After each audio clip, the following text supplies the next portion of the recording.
கோபம் களவு கொள்பவன் பேசத் தெரிந்த மிருகம்.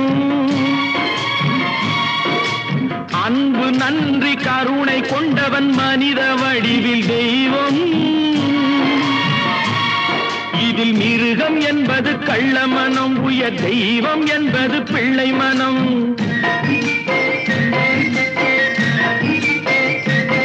இந்த 6 கட்டளை அறிந்த மனது ஆண்டவன் வாழும் வெள்ளை மனம், ஆண்டவன் வாழும் வெள்ளை மனம்.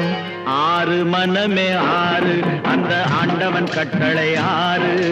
தேர்ந்து மனிதன் வாழும் வகைக்கு தெய்வத்தின் கட்டளை 6, தெய்வத்தின் கட்டளை 6.